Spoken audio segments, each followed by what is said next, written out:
Okay, perfect. And just want to confirm, can everyone see my screen all right? Our PowerPoint? Okay, I see some thumbs up. Thank you, Katya. So yeah, we'll get right into it. We'll just start with some brief introductions of our team here at Study Abroad. We're a small but mighty team. So there's two of us joining you here today to kind of lead you through this virtual open house to share some important information for our spring and fall 2022 programs for exchange and study abroad opportunities. So my name is Taylor. I'm the manager of our Study Abroad and Global Mobility office. And yeah, before we get into it, I'll just pass it over to Sua so she can quickly introduce herself. Hi, everyone. It's so nice seeing you this afternoon. My name is Sua. I'm a Global Education Advisor with your Study Abroad and Global Mobility office. Awesome. Thanks, Sua.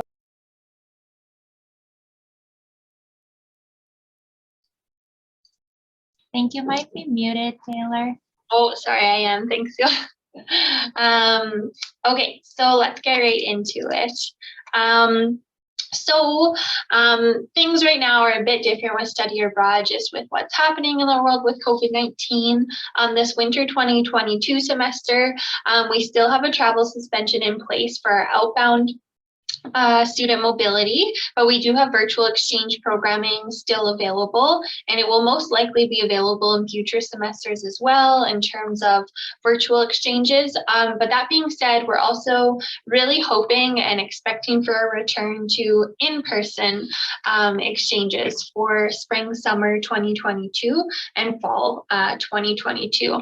So we will let the campus know kind of closer to the start dates, especially with the spring semester kind of coming up soon. So just stay tuned into your emails. That information will be officially communicated through student affairs, campus-wide emails. So make sure you're just checking those inboxes regularly. And if you're ever unsure, just reach out to our office directly. So really, there are advantages for either pathway that you decide to go through, whether you're interested in a virtual exchange program or you're waiting until we see that return back to in-person and the travel-based exchanges. Both pathways are just a really great way to expand your network in terms of just making personal connections, academic connections. Say you maybe want to do graduate school in the future, it's great to have just different stepping stones such as that. And then of course, it's great to develop your professional network as well. You might want to check in with your faculty. Some of them have the opportunity to qualify for an international designation on your record when you convocate. So do check in with your faculty advisors to see if that's something that might be open or available to you. And of course, I'm sure this is of interest for everyone here. And usually what brings our students to these sessions is because you want to experience a new culture, learn a new language, maybe develop some of these skills that will really help you flourish kind of in the next stage of where you're going, whether it's academically, professionally, or personally. So I will hand it off to Sua, and she'll just talk a little bit more about those benefits in depth, and then we'll kind of get into the nitty-gritty of all the programs that are open to you, where you can go, and kind of how all the steps of the process work. So Sua, I'll turn it over to you. Yeah, so just to really build on what you have mentioned, Taylor, in terms of the benefits of doing exchange program, but I'll speak more into benefits of a virtual mobility. Thank you for sharing this slide. With the adoption of virtual mobility, we realized that we really increased the equity and accessibility for our students because in the past, when we had only the traditional in-person exchange modality, some of the students were disadvantaged because of possible family obligations or employment, things like that hindered them from doing exchange program. But with this virtual mobility, this no longer is a barrier for them because they're now able to take classes from the comfort of their home. So, and that same goes for the financial aspect as well, because with the virtual mobility, you don't have to worry about the travel cost and living cost, accommodation cost, and things like that. So that really reduced another barrier for our students as well. And also, of course, flexibility too. With this virtual program, you do not have to maintain full-time enrollment at your host institution during your exchange term. So that means you can take less than 3 classes as an undergraduate student. So you are actually allowed to take U of R classes simultaneously while doing an exchange program, provided your faculty's approval as well. So this is another benefit for our virtual exchange program. Perfect. Thank you, Sula. So we'll keep moving along here. And yeah, just get into the different places that you can go virtually or in person. So our university has access to a few different student exchange programs and pathways. You kind of have to pick one pathway that you want to apply through, but the ones that are open to our students are SEP, NSE, CONAHEC, and there should be one more on here called ISEP. So our apologies, I'll add that in later. There, Sua has it in the chat, thank you. But the bottom line here is that there is really a lot of options in terms of the number of schools that are open to you, the number of destinations. It's just very diverse, and there are a lot of choices for our students. So it's always good to be flexible in terms of where you want to go, and identifying different schools that work for you or that interest you when you're filling out an application, just to kind of make sure you have a robust set of choices for your application to kind of support with your placement process. But that being said, it's pretty easy to choose different choices because there are so many options available. So you'll notice that some of these pathways, they do have different regional focuses. NSE, this one right here, is focused on North America in particular, in the US and US territories. But CONAHEC, SEP, and ISEP, they have schools all over the world, and it's truly global. So you'll see pretty much schools in every region of the world through those pathways. Okay, and then Sua can touch really briefly on just some of the options for our virtual partners as well. Yeah, so just looking at virtual international partners that are offering virtual programs in this semester, winter 2022. So as you can see from student exchange program, really, as Taylor mentioned, it's all over the world. You can see schools in Asia, Australia, Spain, Brazil, some of the European schools as well, and also a lot of our Mexican partners too. And through CONAHEC as well, a lot of our Latin American partners, they are offering virtual programming this semester, and especially Mexico institutions, they have a focus of indigenous focused on class offerings as well. So if that's something that you are interested in, do take a note on that too. And through our NSC network, some of the schools in the United States, they are also offering virtual programming in this semester. And also, as we're moving forward to the fall 2022, we will be updating our virtual partner list as well. So do contact our office if that's something you're interested in exploring further, and we'll be able to share more information in terms of the partner list as well. Perfect, thank you, Sua. So just really briefly talking about the requirements, kind of what's needed for eligibility criteria for either the virtual option or in-person exchanges. So you'll see all of them listed here on the screen. We ask that students have an overall 70% GPA. If you fall between 67 and 69, that's all right. You just need to have a letter of support from your faculty signed by the dean designate. And then it's still possible, and actually this happens quite often, and many students within this category of GPA are successful in getting that letter of support, so it's very accessible. You do have to have successfully completed 30 credit hours before you begin a virtual or in-person exchange program, and that's just because we like our students to feel prepared and basically set up for success. Especially if you're going in person to an exchange program, it's just good to have some university experience because it is a big change, and it's a new setting academically, maybe linguistically, culturally. So it's great for our students to already have some of those skills developed just in terms of what to expect at the university level, kind of study skills, independence, to help kind of ease you into that new experience that awaits you. And also, this is just really standard at kind of all institutions, not even in Canada, but just globally. This is a very common requirement for students looking to participate in exchanges. And then some other requirements to be aware of: you do have to be a full-time student in the semester before your program starts. So say if you want to do fall 2022, you would just have to be making sure that you're either registered full-time in the winter 22 semester, so this current semester, or if you're not registered in this winter term, then making sure that for the spring 2022, you've at least got that full-time status. So another really important piece for requirements or eligibility, you do have to make sure that you have permission from your faculty and that they're on board in terms of sending you out there, whether it's virtually or in person. And then just a final note and reminder that we like to share with students is that it's really accessible in that not only our domestic U of R students can participate in exchanges, but our international students too. So it's great to take advantage of these opportunities. And in fact, I see one of our study abroad alumni who maybe she can speak about her experiences as an international student and doing a virtual exchange kind of when we get towards the end of our program. But yeah, so these are the eligibility criteria to keep in mind if you're wanting to move forward with an application.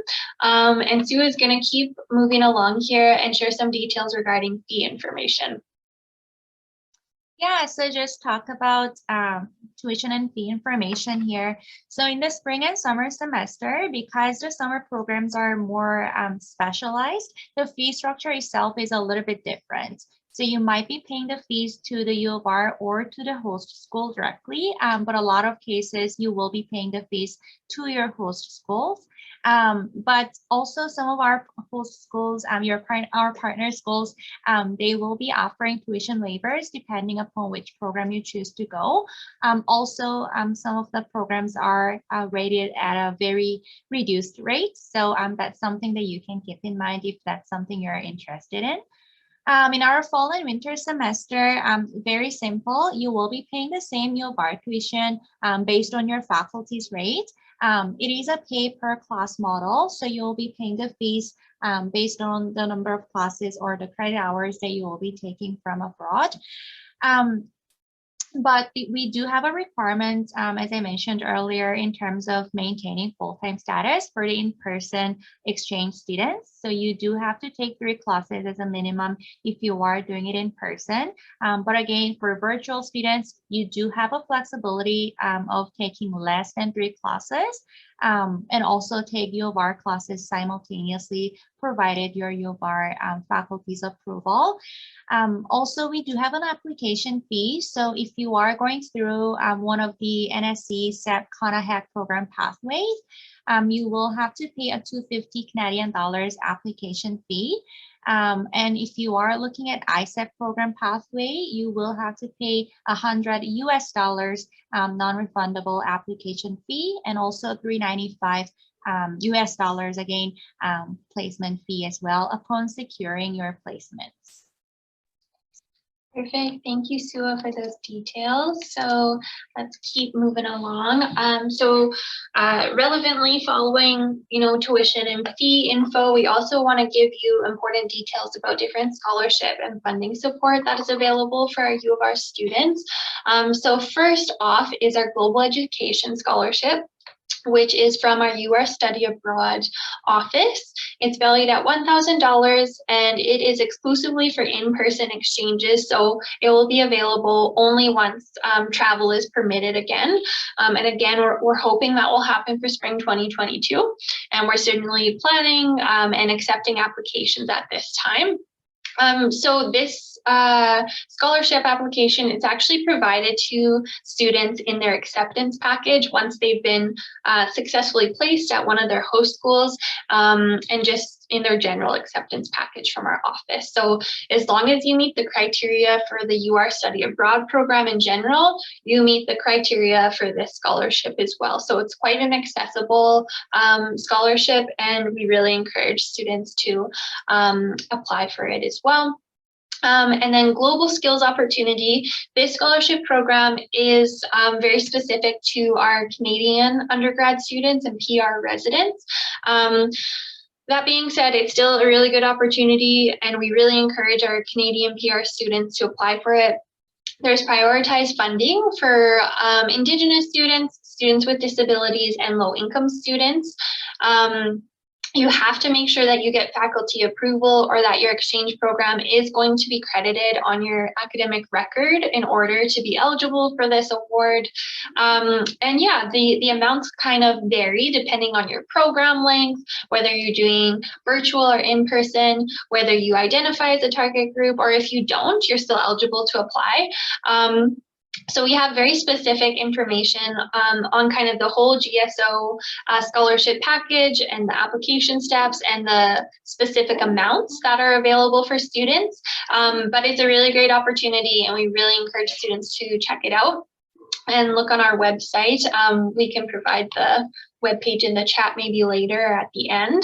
And then, yeah, I'm not sure if we have this on our next slide or not, but I'll just mention it in this one.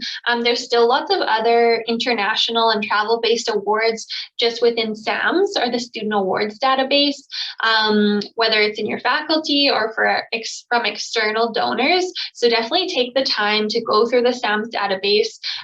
If you do an advising session with SUA, our Global Education Advisor, she actually gives this information to you as well in her information documents, and just verbally she kind of walks you through the specific awards that will be really applicable to apply for if you're interested in doing an exchange or study tour or just mobility program. So don't hesitate to apply for the awards that you notice that you're eligible for as well. But these ones are very specific to our office in terms of we're the ones who kind of administrate them. So definitely take advantage of them. They're good supports. Okay, Sua, I'll let you talk about kind of how everything works in a nutshell. Yeah, so regardless of the modality, whether you're doing it virtually or in person, you will be following the same procedure, the same format in terms of the application stage and researching and stage and things like that. So you will be speaking with your faculty advisor, first of all, to have the confirmation, the permission in terms of taking this exchange program to determine if it does fit into your URI degree program. So once you have the confirmation, then you will also start looking at potential schools of your choices as well. And we do recommend students to look at 5 schools of their choice because it really allows flexibility and it also increases the chance of placement as well. So 5 is a really great number when you look at the school list. And also you will also look at the class list as well for each school. Generally 5 as well, but yeah, this will be just a reference point for you. And again, you will be also contacting our office again to set up a one-on-one advising session. And in that session, I'll be just walking you through some of the eligibility criteria, application process, required documents, and how to go about the research and things like that. So in more details. So do make sure to book an advising session with our office too. And yeah, once you have all of the information available, ready to go, then you will be submitting an application either to our office or to ISEP, depending on which program pathway you choose to go through. And also you will be submitting the required documents along with your application at that time. And then kind of after submitting your application, we will be then reviewing your application accordingly and then nominate you. If you meet the eligibility criteria, then you will be receiving an official acceptance package, which includes some of the important documentations, including the official acceptance letter, learning agreement, communication plan, and things like that, that you will be receiving. And also we will be nominating you to your school choices according to the order of your choices as well. So then you will be nominated accordingly and then kind of, yeah, preparing for your international journey, whether it's virtually or in person. This will be a great time for you to just kind of really getting ready for this journey as you embark on. Perfect. Thank you, Sula. So just some important details to keep in mind. We do have some application deadlines coming up soon for spring and summer programs, if that's something you want to explore. Because each program is kind of so specialized, the deadlines will vary. They will be individual according to each unique partner school. So most of our partner schools that are offering spring and summer programs this year have been updated on our Study Abroad website.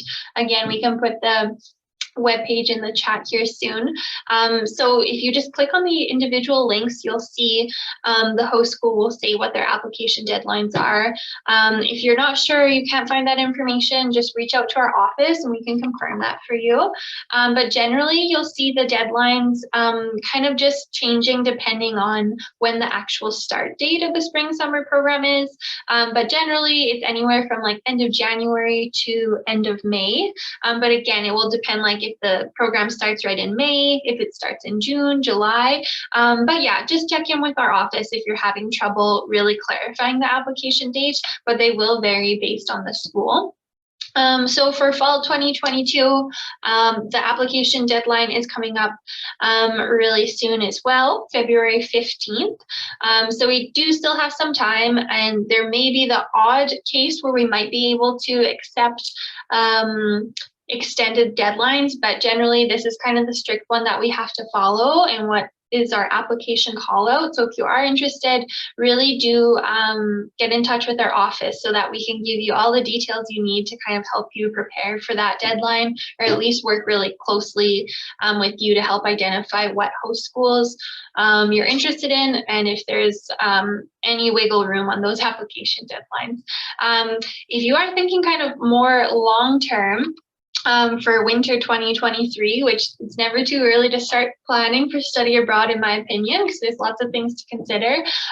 July 1st, 2022 is the date you'll want to keep in mind. So that's the application deadline for next winter. Yeah, just some more considerations. Whether you're doing virtual or in-person exchange, whichever one you're interested in, it's just good when you're starting your research before, after, during the process, just really pay attention to host school dates and deadlines, whether it's, application deadlines or even semester start and end dates. This is so key, and sometimes our students don't think to look at those details until they've actually been placed at a host school and they realize, oh, my host destination does not have, the same schedule as a Canadian institution. For example, like Germany, Japan, Australia, their semesters start at really different times than when ours do. And yeah, this works just great for some students, but of course, if you have different start and end dates, you just want to make sure that it kind of lines up with your personal plans, your academic plans, all of that. So definitely just keep those things in mind.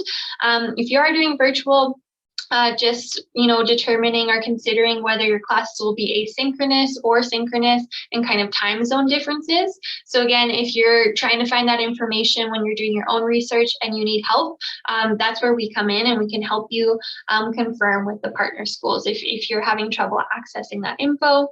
If you are doing a virtual exchange pathway, just keep a note. If you choose the virtual, there's no travel involved in there. So just keeping in mind that it's fully virtual if you want to go with that pathway option. Okay, so Sue is briefly going to touch now on some pre-exchange responsibilities in terms of what our office does and what the student needs to do. Yeah, so just looking at pre-exchange responsibilities from our end, our office's side, we will be the primary contact for you here at the U of R in terms of your exchange program, and we'll be the liaison for you between you and your host school as well. So if you are having trouble ever finding contact information for your host school's study abroad office or the coordinator there, do reach out to our office and we'll be happy to connect you with the responsible office accordingly. And yeah, as I mentioned earlier, we will be providing you with the acceptance package, which includes documentations like learning agreements, communication plan, acceptance letter, and things like that, which we will help you with how to formalize and finalize those documents, and also helping you with the document collection process as well. Yeah, and regardless of the modality, whether you're doing it virtually or in person, we will be providing you with a pre-departure session, which is actually a mandatory session for all of you to attend if you are doing outbound mobility. And also we'll be doing a monthly check-in with you just to make sure that you are provided with a sufficient support throughout your exchange program. And for you as a student, of course, if there's any fee that you need to pay either to U of R or to your host school, then we will be asking you to be responsible for that. And also return the required acceptance package document. As I said, a learning agreement will be one of the key documents that you will be focusing on and working closely with our office, but also with your faculty advisor as well. But again, we will be guiding you and supporting you in terms of this process. So don't worry too much about this. But yeah, and also attend the mandatory pre-departure session. Again, this is an essential session for you, and all of the students are required to attend one. And just really general notes here, be a positive representative of the U of R and Canada throughout your exchange term, and also follow the policies and guidelines set by your host institution as well. Awesome. Okay, we are moving along here. Just going to touch on transfer credit in a little bit more detail now. Again, if you do go through this process, you will kind of be guided much more intensively, but this is just to kind of give you a general overview of how it works. So before you submit a UR study abroad application, you really do want to work closely with your faculty advisor and meet with them to kind of get guidance and just have a conversation about the kinds of classes that you have left in your U of R degree program, and kind of good options or potential classes that they might suggest you be looking for at your host schools that will have good potential to receive approval for transfer credit. They might not be able to do their evaluations this early in the planning process, but just having this initial conversation is going to help you make, good class lists and potential class choices that will put you in a really good position to, once you get to the point of registering and formally choosing classes, once you've been placed at your host school, just sets you up to be in that good spot to have classes approved by your faculty for transfer credit. So again, once you are kind of later on in the process and you've gone through everything in terms of your exchange application, you've been successfully placed and accepted at your host school and in our program. So transfer credits, they are going to be determined by this document called the learning agreement. It's provided to you by our office, and you complete it with your faculty advisor here at the U of R. And ultimately, it is the student's responsibility to make sure that this is completed. But again, we walk you through what you need to do to get it completed. So you're not all on your own. And then just a good general rule of thumb, just make sure that you're keeping all the documentation and syllabus, course materials, evaluations that you have in your classes through your exchange. Generally, you try to complete your learning agreement before or very soon after your program, exchange program has started, but it's still just good to have and keep that class kind of documentation on hand just in case. So when the transfer credit process is formally finalized, it's actually when your exchange process, the semester it finishes. So once our office receives your transcripts from your host school abroad, they're received by your office, and then your U of R academic advisor, they review your transcripts, they review your learning agreement one final time. If everything matches up, if the grades kind of match what is needed for the faculty requirements, then it's sent to the registrar's office and everything is processed according to your agreement. So that's just a general overview. We're getting towards the end here. We're going to finish up, and Sue is just going to briefly touch on kind of the different value-added programming that is available in these exchange programs as well. Yeah, so just from our end, of course, the academic side of things during your exchange term is really important, but we also want to make sure that you are getting the best experience out of it as well. So some of the value-added programming, whether you're doing it virtually or in person, there will be a lot of cultural and social connections activities arranged for you at your host school. So for example, at U of R, what we do for our inbound students, as just as an example, is that virtually we provide them with virtual guided tours for our city, province, or even Canada as well. And also do Zoom conversation clubs, Google Map scavenger hunts, some cooking classes as well, some really fun and exciting activities virtually as well. And that goes same for the in-person activities too. And it'll be the same for your host school as well, because they might be arranging, some of the field trips or site visits and things like that for you. So do make sure that you participate in as much as you can, so that you can really immerse yourself into a different culture there while you're on an exchange program. Beautiful. Thanks, Sua. So before I open it up to questions, I do want to take advantage of having one of our study abroad alumni with us today, because this doesn't happen often. So Katya, if you feel comfortable, would you mind sharing a little bit about your experiences as a virtual exchange student at UEES in this past fall 2021 semester? Sure, I would be pleased to. That's why I'm here, actually. Great job on the presentation, ladies. So everyone who's been following all along, please don't be afraid by the volume of information that you just absorbed. It was overwhelming when I was there. But these ladies are awesome. They will guide you through every step, and they answer any question, and they're so helpful. It's really great.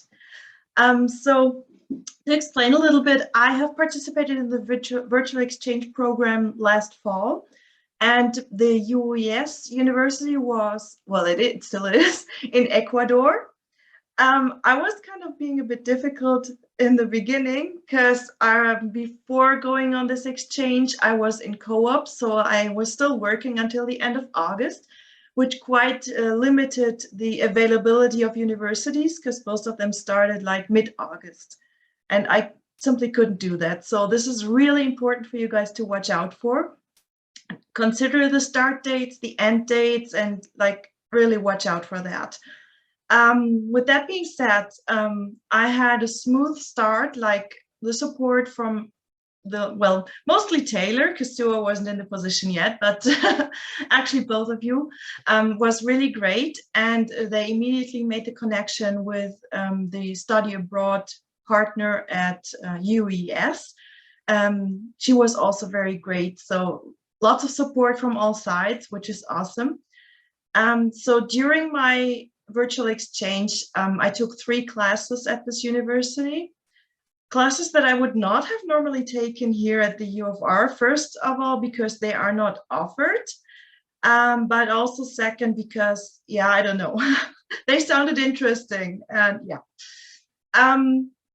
I did figure out quite a couple cultural differences between Canada and, well, I'm from Germany, so kind of similar upbringing, but Ecuadorians are a bit different. And these differences, actually, they made me ask a lot of questions to the professors as well as to the students. So inside and outside of class time, we talked about these differences, and it really broadened my horizon. Regarding the people, how they are, and their culture, as well as the topics and contents of the courses. And having finished this, I think I did quite well. One additional benefit is that in Ecuador, the language is Spanish. So my Spanish was a bit rusty. Although the courses were all in English, the students amongst themselves, they always spoke Spanish. And we had WhatsApp group chats. And of course, I mean, you speak in your mother language, so it wasn't Spanish. I had to adapt, and It was a challenge at first, but I managed. I understood quite a bit. So I truly enjoyed that. And overall, it was an awesome experience. I don't know if anyone has any questions, like in particular, or would like to learn more. You're welcome to ask. Thank you. That's amazing. Thank you so much, Katja. I really appreciate you sharing your alumni perspectives from the virtual pathway in particular. It's so helpful. Yeah, we're really glad you had a positive experience. So that's so great. And yeah, just as Katja said, she's kind of doing our job for us. Such a great ambassador. If there are any questions, we'll open it up now. If you don't have any questions at the moment, that's completely all right as well. You can reach us via email. We have it here, studyabroad@uregina.ca. Give us a call. We're in the office at 244-337-2446. You can also book an individual advising appointment with SUA as well, our amazing global education advisor. So you can find a specific time that will work with your schedule and really have that one-on-one kind of sit down with her, and she'll walk you through everything. If you can imagine, even more in depth than we did today, because just like Katja said, it is a lot of information. But there's so many kind of things to consider, and that's why we like to start sharing the information early so that we can be with you every step of the way, and you can feel supported, and you can just understand exactly what's going on, and just really be set up for success for your international experience. So with that being said, are there any questions before we conclude for today and call it a session? I had a question. Absolutely. I joined late, so you might have already gone over this, but I was just on the website. I can only find ones that are for spring and summer, or just summer, but I was wondering if there was some just for the spring months, like just for like maybe May and June. Yeah, absolutely. So Sue will maybe, because she's on the front lines a little bit more than me in terms of our partner programming for spring, summer. Whatever is posted on our summer web pages should be what's available. So I'd have to go through individually to see what the start dates are for those programs, but whatever is up there on the spring summer page is basically all the updates that we've received from our partner schools right now. So if there are only ones with start dates later on, that's so far what we have available. If you did have a certain region in mind, we could potentially look or reach out to partners in that area to see if they have any spring offerings, but basically what's on the web page right now is kind of what is available or what's been updated from our partners. Sue, do you have any other details to add to that? Yeah, just to elaborate a little bit on there, it is named as summer, but it does include the programs that are offered in spring semester as well, so from May to June. It's just that we named our website on our webpage as summer programs, but that doesn't necessarily mean only for July and August. It does include program offerings in spring and summer, both semesters. For example, our program, Bellafields, I believe they're offering from May to June. So that would be one of the examples, which is in Germany. But yeah, as Taylor mentioned,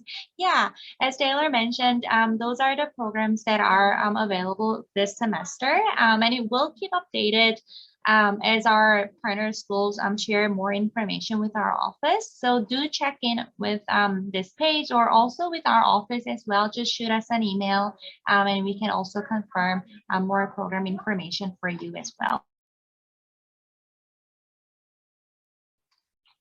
Awesome. Thank you, Sue, and thank you for that question. That was really good to bring up.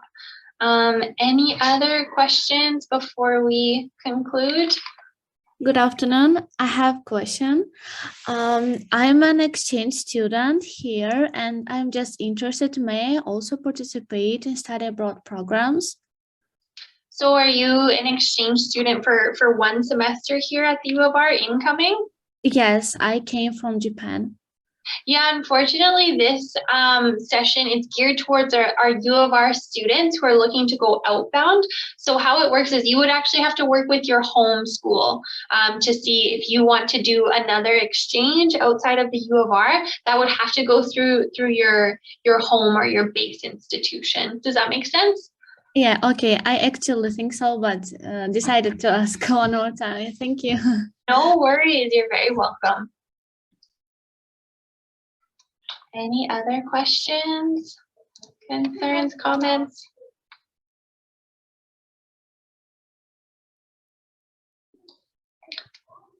All right, well, if there's no further questions, you know where to reach us. You've got our contact info here in front of you. You can make note of it.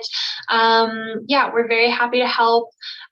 Really happy you guys joined us today. Thank you so much. And thank you very much again, Katja, for joining us and sharing your perspectives. That was so awesome and so helpful. So we really appreciate it.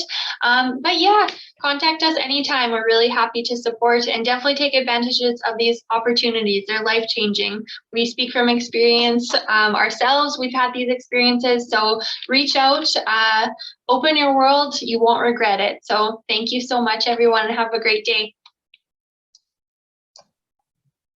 Thanks a lot, ladies. See you, Katja.